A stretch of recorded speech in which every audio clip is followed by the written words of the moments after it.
Oi, eu sou a Sofia e eu tô aqui para apresentar para vocês o novo módulo do Telecurso 2000 Profissionalizante. É Metrologia, que é a ciência das medidas e das medições. Nesse módulo, você vai entender a importância das medidas para a mecânica.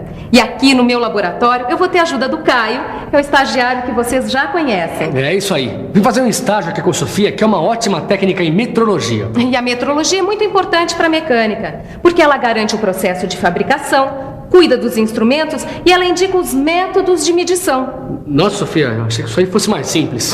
Tudo isso é para buscar qualidade e garantir uma intercambiabilidade de peças. E peraí, agora eu não entendi nada. Explica isso aí direito, vai.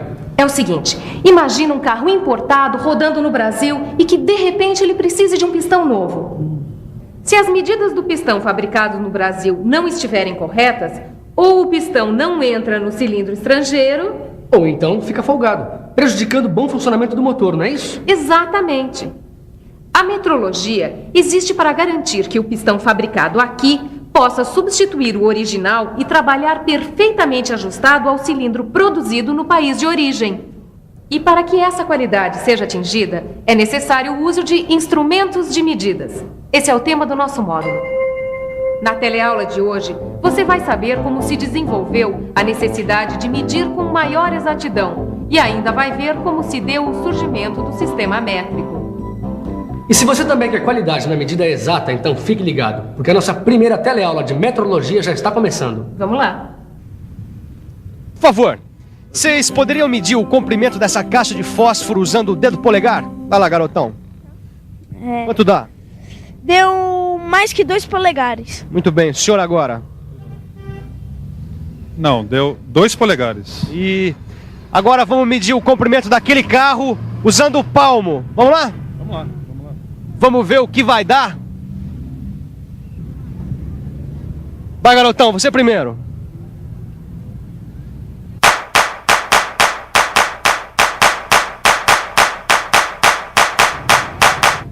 Quanto deu? 25 palmos. 25 palmos. Senhor, por favor.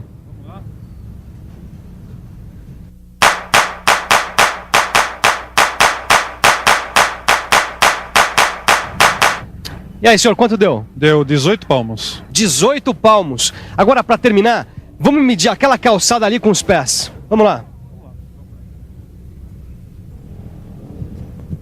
Então, nós vamos medir essa calçada daquela ponta até aquela.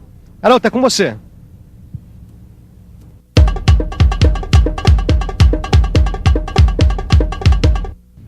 E aí, quanto deu? 25. 25 pés. Senhor, por favor.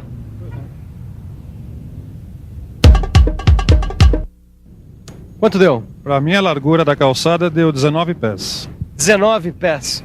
Como você está vendo, medir desse jeito não é prático, nem tão pouco preciso.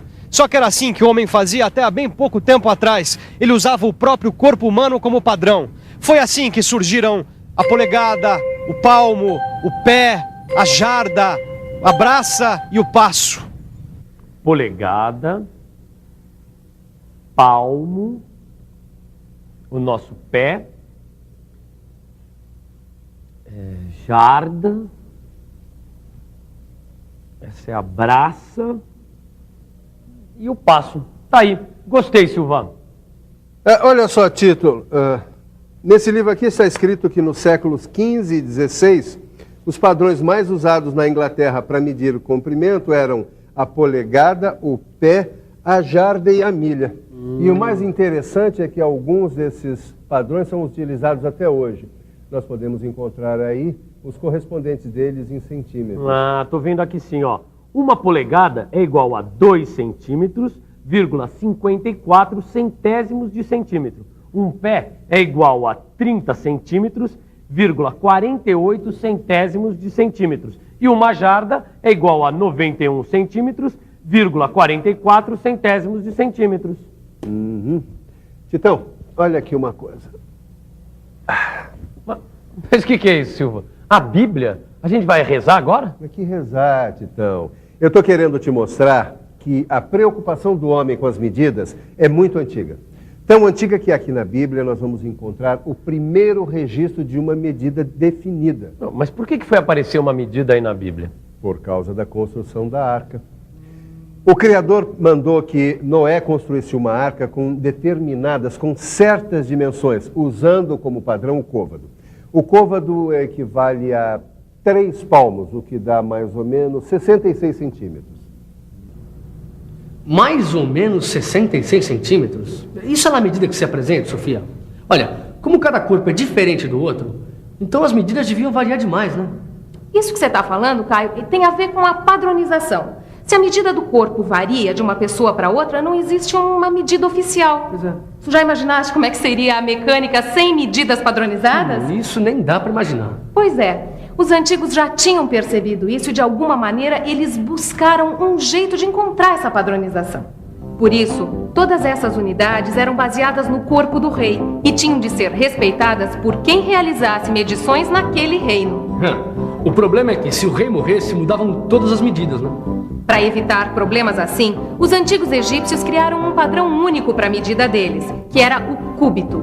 O cúbito era igual à distância do cotovelo à ponta do dedo médio. Mas, de novo, o corpo como referência? Só que, desta vez, ao invés do corpo, eles utilizaram barras de pedra com o mesmo comprimento em suas medições. Foi aí que surgiu o cúbito padrão.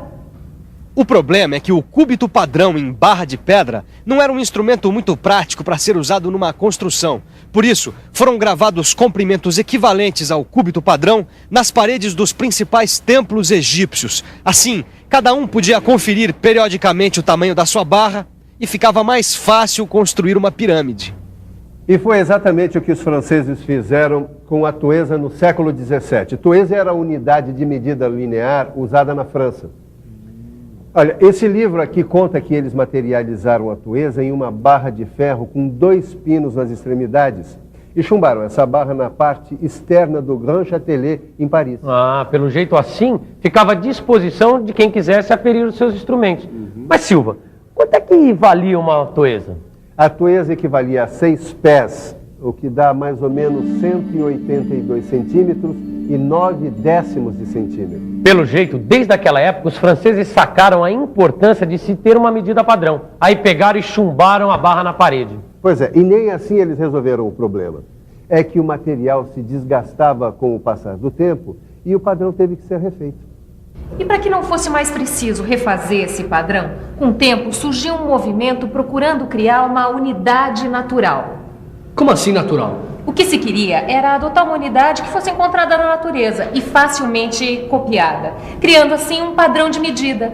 Tá mais do que na hora de parar com essa história de copiar as medidas do corpo humano, né? Mas eles queriam também que essa unidade natural, ela tivesse os seus submúltiplos estabelecidos segundo o sistema decimal. E esse sistema, ele foi inventado pelos hindus 4 séculos antes de Cristo. E qual foi a unidade natural encontrada? Ficou acertado que a nova unidade deveria ser igual à 10ª milionésima parte de 1/4 de meridiano terrestre. Essa nova unidade foi chamada de metro. A palavra metro vem do termo grego metron, que significa medir. Bom, para calcular o meridiano da Terra, foram escolhidos 2 astrônomos franceses, Delambre e Méchain. Utilizando a toesa como unidade, eles mediram a distância entre Dunkerque e Montjuïc, perto de Barcelona. Bom, a partir daí, foram feitos cálculos e chegou-se a uma distância.